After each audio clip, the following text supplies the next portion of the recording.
Cascade Hoops Talk, Billy D. Nik Rule. Good to see you. He's the commissioner of the Heart of America Conference. Yeah. So tell me how it's going in the Heart before we start. The Heart is in a really good place. Good.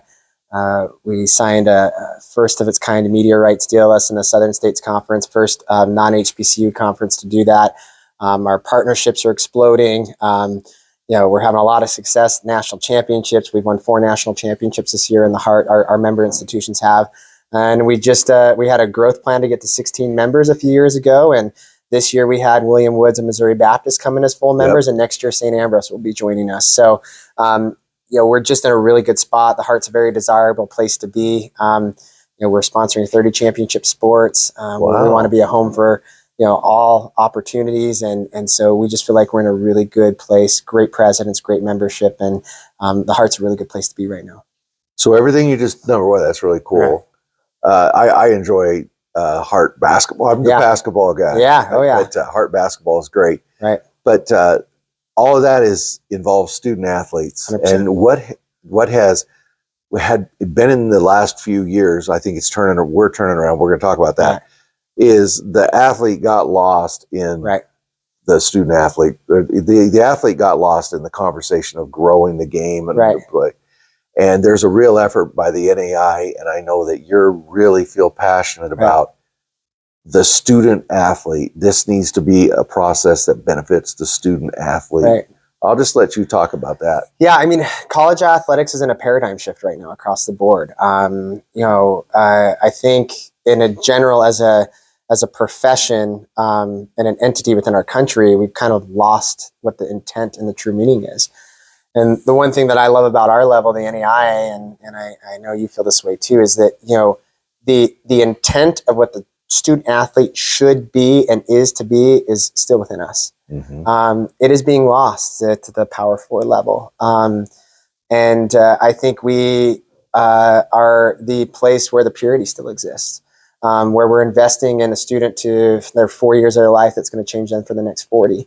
That we're building them from a character-based standpoint, that we're not just focusing on the monetary benefits they have towards an institution or how they're going to help win a ball game. Like, that's not the focus. We want sport to be a catalyst to life, and I think that is really important. That's the right way to play. Those are very important things. In a day and age where venture capitalists are steering college athletics in a certain direction, we're still the place where the true intent and what we're trying to do is still there, and the purity exists. And so, I think that the NAIA is the hope within college athletics right now, to continue to have a platform where there's opportunity being offered, not opportunity being cut, and a place where an ecosystem exists where this person can develop. And I think we have that still. Just to kind of build on what you're saying, I stay in contact with a lot of student athletes after they graduate. I run into them. I just ran into a guy not very long ago. He's a basketball player, very, very good basketball player. Graduate. He's an engineer now, works for a firm, doing super well, just took another transfer. And I asked him, I sat down and I said, what does it mean? What does being an athlete bring to you now that you're in a career? Right. He said, man, it's huge. It's everything. Yeah. He said, I could handle conflict better than anybody I work with. He goes, I understand when somebody on our team, because engineering is a lot of project work. Right. I understand deadlines. I know when somebody needs to be pushed, and I know when somebody needs to be coached, and I know when somebody needs to be kind of, given a, come on, let's go. Right. He said it means everything. And then to kind of another phase of that, I talk to people where I go, and as you get older, it's clinics more and more often. Right. And they always say, oh, what's Cascade Hoops? And I tell them, and they go, oh, we hire a lot of small college athletes because they come to work, they know what to do. So out in the world, what I'm seeing is that, especially the small college athletes, as you just mentioned, the NAIA athlete, that person is recognized beyond athletics. I agree. And I think through a number of different mediums, in the sense, like the small college athlete is being promoted more and being recognized more. The institutions, out in your neck of the woods, or where I grew up out in that area, or in the Midwest. I mean, they're more recognized than they were maybe 10 or 15 years ago. And I think also, as an association, we're getting over this inferiority complex that Thank exists. you. Yes, right? that has drove me crazy. Right. And it's just like, we have to start banging our chest more. And this is who we are. And these are who our student athletes are. And these are who our member institutions are. We need to be proud about that. And I think we're there. I think a lot of the changes that have helped with that. But to answer your question in particular on that is that where college athletics at the highest levels, like that Power 4 level, where they're not being taught those life lessons anymore. If something, how much am I worth? How much am I getting paid? And if I don't like it, I'm just going to go somewhere else. Right. That is, we are still have the ability to change lives. Like the coaches that are here at Municipal, like one of the things that I've watched them in the hotel and how it's more intentional. Okay. Because there's more of a traditional coach-player relationship that exists, where that some of those other levels, it's just not what exists anymore. It's the player has all the power, and this is more of a shared power of growth. And I think that we teach life lessons in small college athletics, and it's practical application to how you can develop as a person. And that's what college athletics always was. It hasn't always been just about the opportunity to compete, which is obviously, but we teach life lessons through that. Mm-hmm. Right. That's being lost. It's still here with us. And if it doesn't stay with us, I fear that college athletics will never be the same in this country. No, I absolutely agree. And you said something, because some people think, well, the next level back from the Power 4, where it's just money, is a more transactional thing where, okay, I come to your school, you're going to help me pay for school, and I get to play basketball for you. I don't really see a lot of that transactional relationship. These guys are really bought in to where they're at. They want to get their education. Obviously, nothing's 100% right. Right. But it's not so transactional. And then these guys are coming back and they follow their programs. And they go off. What I'm really proud of, the people I'm around, is that these guys go and then they have great, great lives. Right. I mean, that's what it's all about. I mean, there's such a small percentage of people that are going to go pro. And I think, again, that's another thing that college athletics is losing, is that we're just talking about, dollars and cents, and not about, how you are going to be a better, be a better person, be a better spouse, be a better son or daughter, or be a better, employee, be a better citizen to your community. But we're still talking about that here. And that's not changing. And with all the paradigm shifts that's happening all over the place, like, I believe right now in this unique moment in time, the NAIA and small college athletics in general, but we'll focus on the NAIA today, has a unique moment in time to be a destination and a landing place in a way that we've never been before. But we have to meet that moment. And along the way, we have a job to do and a responsibility to prepare for this continuing moment that's going to happen over the next 5 to 10 years. And part of it is we have to invest more in our experience. We have to be a better, attractive place, right? We need our conferences to invest more in big picture thinking, not just running athletic contests, but having internship programs and job placement. That's something we're focusing on in the heart. Listen, we're very proud of the sports side of things, but we have an internship program. We had a virtual internship fair with all of our partners. We want our student athletes we want the conference to be a conduit to be able to give students opportunities. We have to think bigger like that. We have to, our game day experience has to be enhanced, and it is enhancing, but you out west, right? The College of Idaho, or, Oregon Tech or Eastern Oregon, they're going to be recruiting kids from all over the country. Just like in the Midwest, we're recruiting kids from all over the country as well. Well, in the NAIA, if there's a conference that we're recruiting out of and it's not well respected, it hurts all of us. So in the NCAA, that may be Division I, that doesn't really hurt. Like the Missouri Valley doesn't really hurt the Big Ten, right? But in this unique moment of time, we all got to get it right. So we all have to elevate our game. We all have to enhance things. And it's every conference, it's every institution. We have to think bigger. We have to get out of this mindset that we're just okay with being okay. Right. And sometimes it's hard for people. Like, that's a generational shift that I think we're in, and everyone needs to move and enhance. We got to think, how do we elevate everything that we do? I know the national office is bought in. I know there's several conferences bought in. Not all of them are there yet, I don't think, but we're getting there. Right. I know the heart, I know we're bought in. But how do we kind of destabilize the way we've always operated and then rebuild it into a way that's going to be more sustainable in the future for a better experience, a better opportunity. So this could be a long-term sustainable landing place for college athletics to where in the right way to play in the way it was meant to be. Well, you said something that I always describe it as stop playing little ball. Right. Go win. Right. And it goes back into stop underselling yourself, right? Bingo. So it's just like if a plumber says, yeah, I can come out and work on your plumbing for $35 an hour, you're thinking, well, I don't know if you're much good. Right. Or NAIA, but goes along with that though, and it's not tied to the academic side, but I can only really speak to NAIA men's basketball. The talent level, because of what's happening at that upper level and the transfer portal, is the NAIA is getting really blue chip basketball players.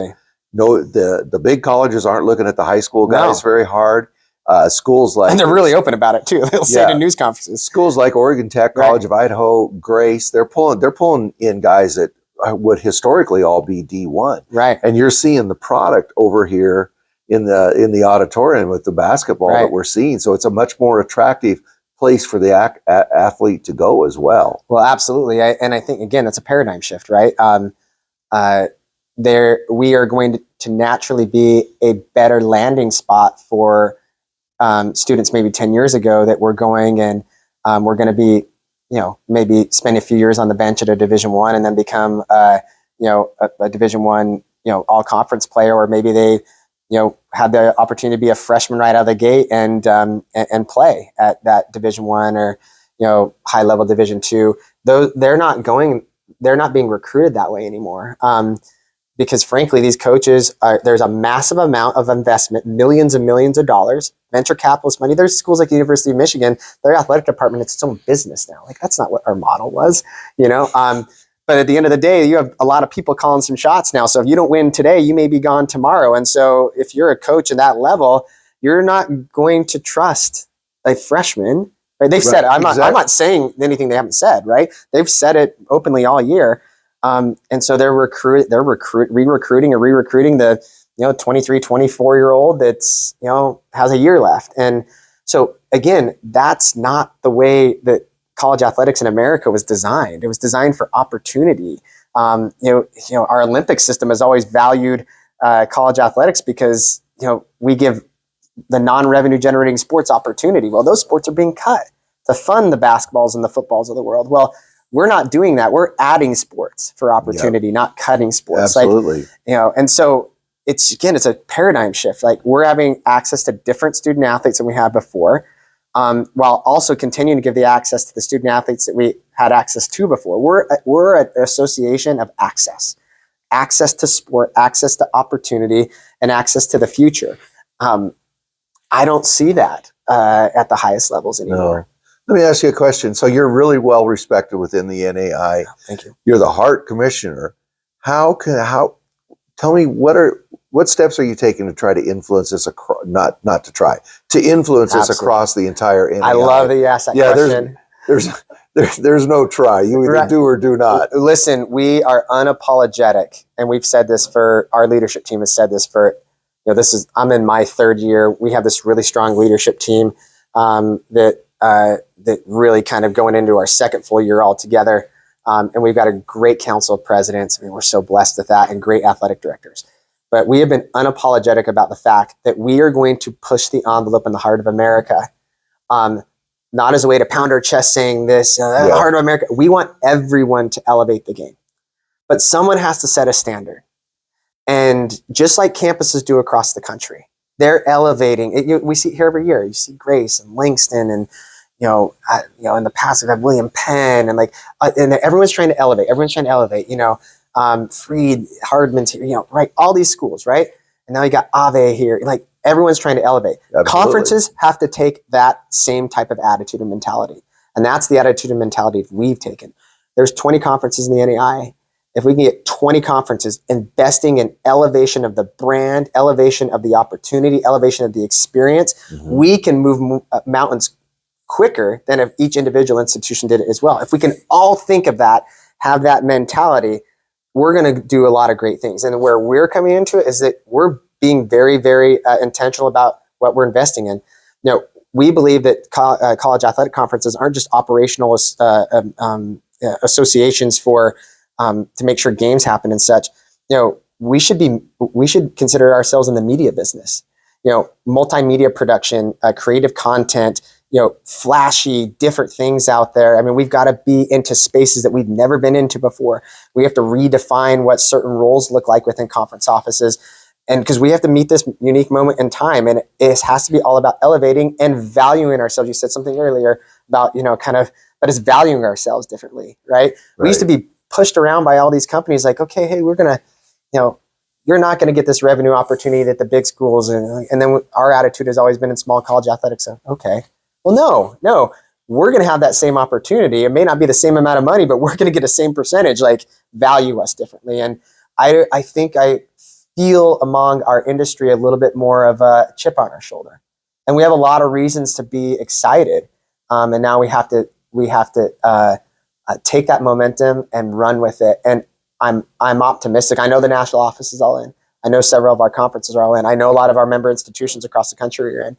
I know our member institutions, the heart, are in. But we've all got to be in.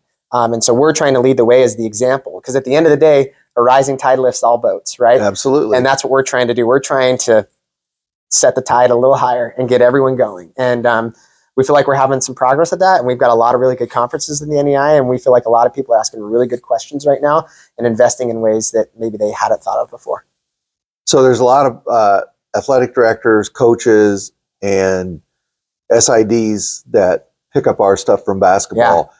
If you could say to them 3 things that you would like, if everybody could just do 3 things. I know I'm putting you on the spot, but that's fine. You can handle it. Yeah. You're Nik Rule. Thanks. But if you could say, look, if you could just do these 3 things, either at the conference level or let's start at the conference level. What 3 things can each conference do? Right.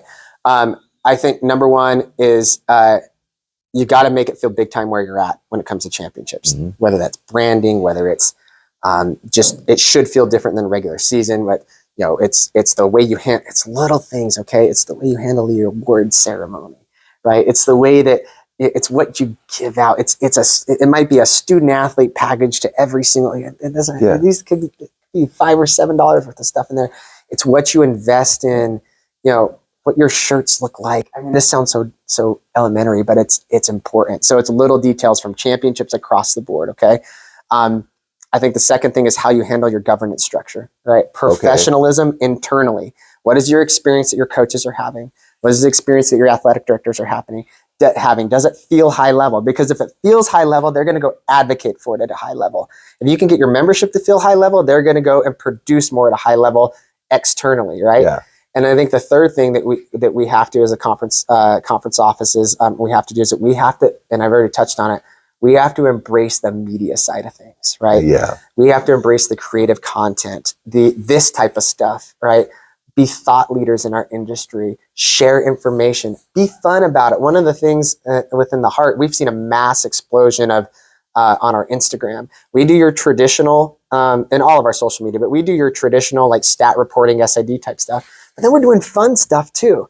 Going around and interviewing students, name 15 heart schools in 15 seconds, and just like fun, engaging things that people laugh about. Like, be funny, put a smile on people's faces, like psychologically connect with your audience, right? And I know that's 3, and I'm going to share one more, a bonus thing is that, where's the revenue at? And go and find it, because there is money out there, right? And if we can reinvest more and more and more, it's going to be good for our membership. It's going to be good for our student athletes, and it's going to feel very big time for our membership across the board. So, I mean, those are 3 to 4 things I would say, and these are things we all can do. It's work, and I know no one's afraid of that. But we have to do things differently. So before we wrap up, would you say anything differently to the schools, the athletic directors, the SIDs, the coaches? I think a majority of our schools really are starting to understand it. I think, listen, say just 240 members or whatnot. That I think all those things apply, right? I think value the conference that you're in. If your conference is not doing things at a high level, push your conference to do things at a high level. Yeah. Membership moves mountains. But I have an interesting perspective, right? Because I was an AD before, and now I'm serving in this role as commissioner of the Heart. We have 20 athletic conferences. They can pull all of membership. If we can get the athletic conferences to think this way across the board, right? Our membership, many of our members are already doing a lot of these things, but they'll be able to pull the ones that are not doing, because you have things, people are doing at all different levels. I think you got to focus on those things. And but at the end of the day, to sum it all up, you have to make it feel big time where we're at. Absolutely. We can't have imposter syndrome anymore. We can't have this inferiority complex. Like, we have to make it big time where we're at, because it is big time. Yeah. We just have to believe it and feel it, and then externally operate it that way. And I think that's our moment in time. Man, I think I'm so glad you took a few minutes today to come and talk to me. I'm not going to start because I could go on for a half hour. Just things that frustrate me. Right. But I think you're right. If you just sum it up, make where you're at big time. Do not settle. Right. Do not settle. Right. If it takes you a half hour to finalize your stats, that can't happen. Right. That kind of thing. We've got it. It's what is the standard? Set the standard. Get there and then move it again. Absolutely. And what you guys do, and so many other of the media outlets that I give the credit to national office within the last few years, have really embraced all of you at this. You are helping us too. You are helping us make it feel big time where it's at for our student athletes. Because at the end of the day, and this is what I tell our membership all the time, the Heart of America, we can't go and recruit for our member institutions. But if we can be value added in the recruiting process, that's a win. Yep. And we need all of our conferences within the NAIA to be value added in the recruiting process. If everyone could be viewed as being value added in the recruiting process, we're going to move mountains. But we need those 20 to move together. I agree 1,000%. Well, I can't tell you how much I appreciate you taking some time. I appreciate it. I know this is a busy week for you, and this was really valuable. I'm going to get this out right away. Absolutely. Yeah. I can't thank you guys enough. So yeah, I believe, you know how much I believe in NAIA athletics and the student athlete especially. Absolutely. That's my big drive is the student. Which is the way we all should be, and kind of maybe putting a bow on this whole thing. We are still that. Absolutely. And some of what's going on in our industry is not. Absolutely. And the college athletics needs the NAIA and small college athletics in order for it to really, really do what it was really intended to do. Absolutely. And I think we're the last hope, and we're going to excel in it. Nick, thank you very much. That's Nik Rule. He's the Commissioner of the Heart of America. Thanks. Thank you. Yeah, appreciate your time. Thank you so much.